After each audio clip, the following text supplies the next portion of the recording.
So I feel like you really need to do your independent research, whether it's by researching articles, talking to your pharmacist, talking to other people that have had gestational diabetes. I believe like knowledge is power. And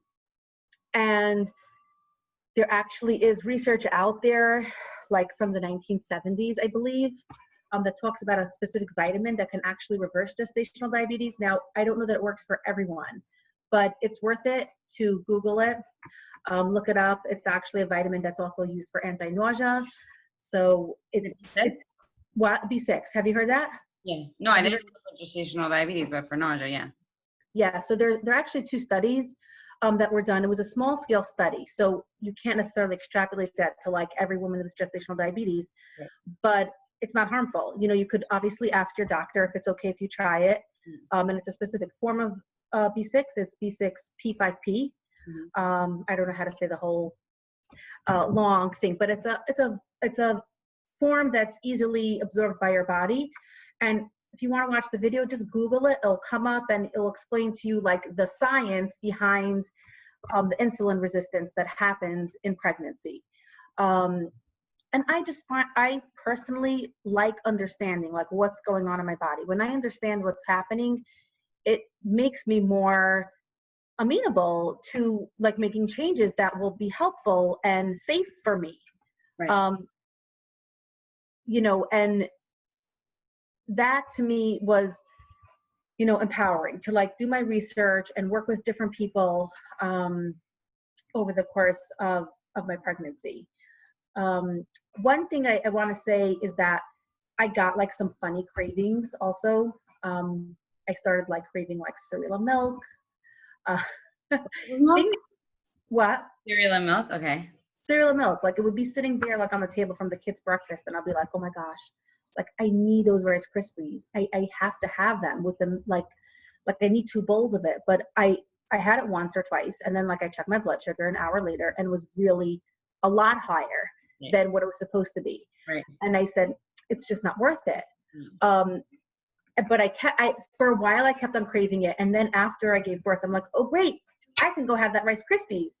And I was like, wait, but I'm not in the mood of Rice Krispies. Like what? Like why was I craving that? And I think it's the restriction binging phenomena that happens. Like you can't have it, so you want it. So that's how I tried to like reframe foods for myself during pregnancy. Is this particular food is going to raise my blood sugar, and therefore I am going to choose to eat something else instead. For me, like having rice was not a great choice. So I realized, like, why do I need to have rice with my chicken? I can skip the rice, and then I can have like chocolate chip cookies for dessert, which I will enjoy a lot much more than the rice, and my blood sugar will be fine. So once you take control for yourself of like playing around, and I did play around, I played around and I checked my blood sugar, and then I saw like, does this work? Does ice cream work? Like, what's a better choice, a Danish or an ice cream, or this ice cream versus that ice cream? And letting go of like, oh, this is good for you, or this is bad for you. In general, it just opens up other possibilities to find what works for, you know, for you personally. So I want to say a few things. First of all, I love that you switched doctors, and I want to encourage people. I always encourage people to find the doctor that works for them. If a doctor's shaming, I switched more than, by the way, I switched more than once. I just want to put that out there, because the next doctor that I went to was going to switch up like my medication routine, like even worse. And I spoke to my endocrinologist and my Rev, I want to say, and they were like, what you're doing is working pretty well. Might not be perfect, like run away. That is like, that's what my Rev told me. And my endocrinologist, who is a tzaddik, like a very, very, you know, special person and really good in this field, were like, no, don't do that. So again, having people advocate for you and reassure you that you're not crazy is also very important.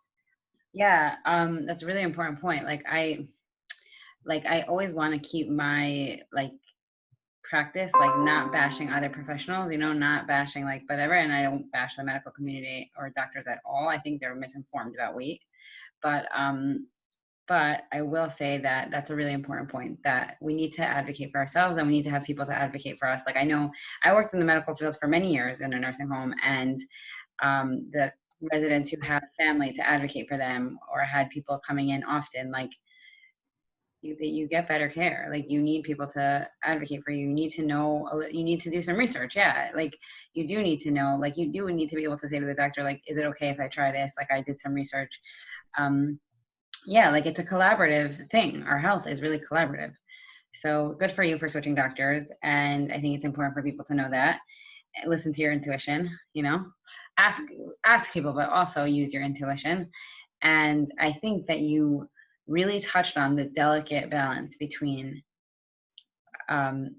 dancing, like that dance of like using gentle nutrition with intuitive eating, because gentle nutrition is a form of self-care, and nutrition is a powerful self-care tool. Obviously, it's a health tool, but when we use it in a way that makes us feel deprived and makes us feel anxious and makes us feel obsessed with food, that's obviously not healthy. So yes, there is a delicate balance. And it's even interesting to say about the rice versus the cookies, because we know that cookies are not just pure carbs. They have fat, and they have sometimes they have protein depending what milk you use or whatever. And any carb that is mixed with any other food group, like protein or fat or even fiber, or all four of them mixed, is really the best to help control sugar, your glucose levels. But it's so interesting that people would obviously say, no, I'm sure rice is better than a cookie, but this is all individualized, and everybody's body will respond differently to different foods. And that's really important. And like, it's not easy to think like, what am I going to eat? How is it going to affect me? But you did like that hard work.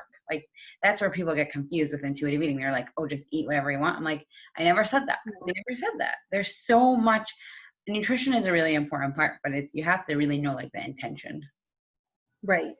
And I want to like put out there, there's a great book that Sivi recommended to me like a long time ago. It's called What You Love, Love What You Eat. Eat What You Love What You Eat with Diabetes, by, I think it's Michelle May, I believe. Yeah, I think so. So it's a great resource. I think they're even coming out with like an updated version soon, or maybe they did already. And I had started reading it a while ago, and I picked it up again and I read it again, especially like the exercise component. And something that she said in there was so powerful to me, and I want to share that, was that she said, for every minute of exercise that a person does, mild to moderate, which can be like walking at a slow pace, a person can lower their blood sugar for like 1 point for every minute. I think it was like up to maybe 30 or 40 minutes. I don't remember exactly.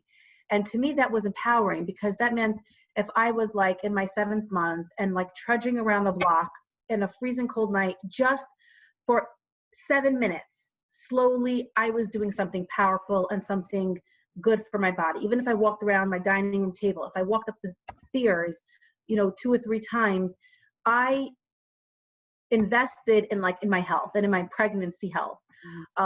So it was good information. I felt like it was just great information.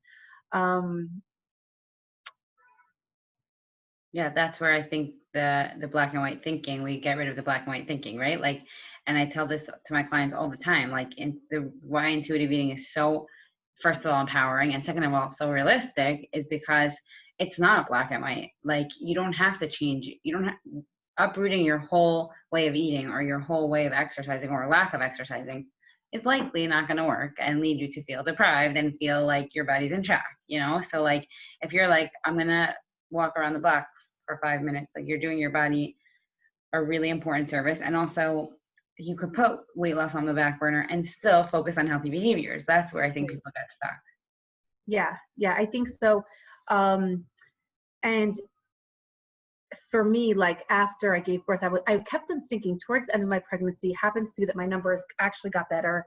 I ended up working for a little bit of time with like a holistic health coach who has like deeper knowledge about specific foods and how they impact our body. And the only way I was able to work with her was with my intuitive eating like background, and like knowing I'm doing this for a specific reason, because again, like different health professionals have certain ideas about certain food groups, and I kind of like used it for my benefit,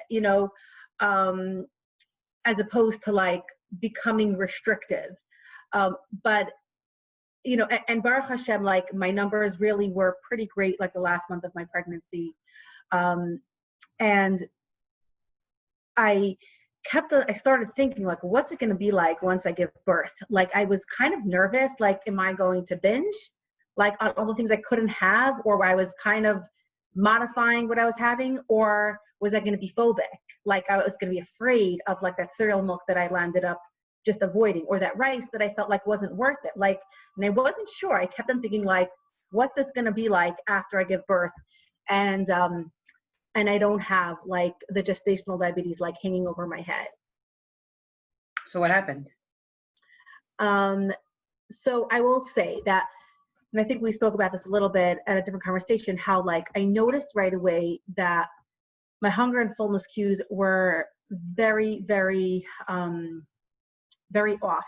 Like after I gave birth, between the lack of sleep and having another little person to take care of, like, and I just didn't even know, was I hungry? Was I full? Do I stop eating?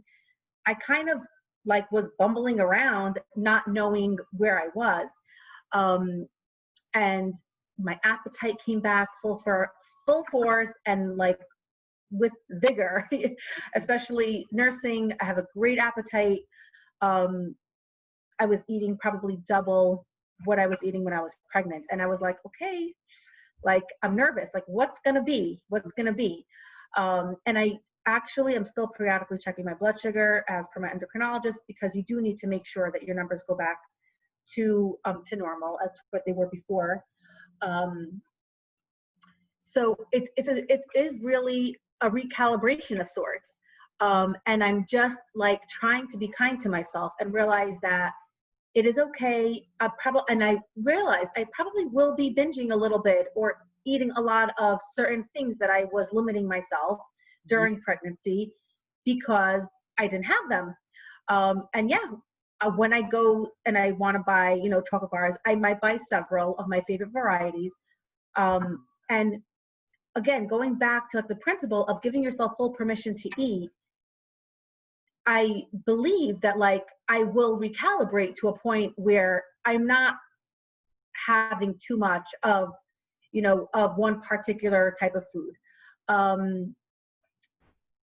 So I keep like, I feel like I definitely see a difference between the way I'm eating in the last, let's say 2-3 weeks, as opposed to how I was eating 6-7 weeks ago. I feel like 6-7 weeks ago, I definitely was more into like, oh wow, like I can have this now, like, so like let me enjoy myself, or like, no, I didn't have this, I may as well eat it. And then also the fear factor, oh my goodness, like should I really have a wrap for lunch? Mm-hmm. Like, oh, it's 33 carbs, that's like 2 carb servings, that's really 2.5, and like this would have like might have thrown my sugar over the edge, and while I was pregnant. And trusting myself, it's okay, having a cup of orange juice, like little by little, like giving myself just to say, guess what? I had the orange juice. I was okay. Nothing happened. And realizing, and I don't need to go run and have like orange juice every day for breakfast, lunch, and supper just because I didn't have it for 6 months. Right. So it's just like being mindful, and it's work. It's not, the work isn't over. I don't feel like it's over. I feel like it's just an evolving journey. And as I learn more about nutrition and learn more about like how I personally, react to restriction, it's like, step by step. And also something that I learned from Rena initially was one of the things about how sleep affects your hunger and fullness cues, how when you're really, really tired, you may not necessarily know that you're hungry or full. So I'm also trying to work on that, even with a new baby, and it's really hard to get like adequate sleep, to realize that may throw off my hunger and fullness cues. And I'm just riding with it. I'm riding with it. I'm not running with it. That's what I mean. I'm not like oh my gosh, like let's let go completely and forget about like all the things that I've learned. I think for me now, the self-care is being kind to myself, figuring out what movements are healthy for me at this point in a postpartum body, and not running back to restrict. Like, just because, I had two chocolate bars in a given day, like, okay, that's fine. Like, it's a fact. It happened. It's not bad. It's not good. Just figure out like why. Mm-hmm. I love that word recalibrate. I think it's good for people to hear that. I think with any big life event, our eating will be affected. And the better or the longer we've been using intuitive eating, the more like self-compassion and kindness we could use when we are recalibrating. Like there's no perfect way to do intuitive eating. And I'll say, just on a personal note, like I remember after my mom passed away, and it was very sudden, and it was right after my baby was, the day before my baby was born. I remember saying to my husband, like every Tuesday night, Very Licious had buy one get one free ice cream, and I'd be like, you have to get me, like, and one time he didn't bring me whatever, it's not his fault, he's a great guy, and I was like crying, like I was so sad. And I remember thinking, like, I don't really get sad about ice cream, but like I was definitely using ice cream to cope. But I also had that knowledge, and I wasn't like new to intuitive eating. I was like, yeah, right now I need some help coping, like I need some external help coping. And that's like super normal. If it was a few years ago, I would have been doing it and feeling guilty, or would have been doing it and saying, oh, but this is wrong, I shouldn't do this. And of course, using food to cope with our emotions is okay sometimes, and learning to recalibrate, learning to figure out, this works for me, this doesn't. Why did I eat 2 chocolate bars? Like, it's okay. Right. And just because, it says on a certain, particular serving size of a particular item, whether it's a Danish, like, it's okay to say, like, to stop, and I'll say, I'm going to save this for later. That was actually something that I actually actively worked on with Civi, was, realizing, yeah, I really would love to, like, finish this particular item now because it's fresh and it's hot and it's delicious. And yeah, if you're going to save it for later, it's just not going to taste the same. But then again, realizing, what, it's true, like validating that, like, you don't really have the taste buds for it anymore. It doesn't taste good anymore. And, maybe you're like, it's just not going to feel good in your, in your body if you land up finishing it. And realizing that, guess what? Another opportunity will come knocking. I don't know, I'm sure you've heard of the concept of paspasalo, bread in your basket. And for me, that's a concept that I really feel applies with intuitive eating, knowing that you can have. So knowing that you can have something, or knowing that you have, like, your basket is full, then you could actually be satisfied. And that is a concept that, for me, it started out with like having lots of chocolate and cookies in my closet. Knowing it's there and that I don't have to run out to the grocery to go buy it actually helped me be calmer around food. Mm-hmm. And at a certain point, I moved to, what? I don't need it in my house. I know I can go right around the corner to the grocery or to wherever, to Rite Aid, to go stock up on my things that I enjoy. I can have the basket a little bit further away. I don't need to go buy everything. And guess what? Sometimes when I go to the bakery and I'm like looking at what am I in the mood of eating, and I'm not sure, so I'll buy 2 things. Yeah, so guess what? It costed me an extra $3 or $4 because I didn't know what I was going to want. It doesn't mean that I need to finish it. It's okay if I stick it in the freezer, or if I give it to one of the kids, or it's fine. But the knowledge of knowing that I can allows me to actually make a choice of whether I really want to. Right. So you've given us like so much insight into the actual process of intuitive eating. I'm really excited for our listeners to hear this, that I think people think it is black and white. You're either dieting or you're doing intuitive eating, right? But knowing that there's like this continuous process of learning about yourself, learning about your body, accepting what is, and learning to go with it is like really, I think it's going to be really powerful for people to hear. So tell us where we can find you if we want to learn more about you. Okay, so I'm on Instagram as Shimmer and Glam Shop. Where else you can find me? At the local bakery. I know you bake sour bread. Do you sell it to the bakery? I don't sell sour bread. I actually have learned how to bake sour bread about 2 years ago. Just because like I wanted to learn the process and I wanted to work on my patience. So I definitely worked on that. Incidentally, it was actually a great thing for gestational diabetes. Happens to me, it really came into my life at a good time, because there are certain nutritional benefits to sourdough bread for people that are diabetic, actually. So I started like making that for Shabbos and realizing how much better I felt on Shabbos when I had sourdough bread. So it was, and I enjoy it. So it was just like a fun thing. It didn't mean that I didn't have like other bread ever, but it just was, you know, learning about something new. And it's actually a really fun process. Actually, I just got all the material. I have the Dutch oven. I have the mason jar. You'll send me a recipe. And I'm going to link all your information in the show notes. Hashem. Okay, wonderful. Thank you so much for joining us. It was great. My pleasure. Anytime.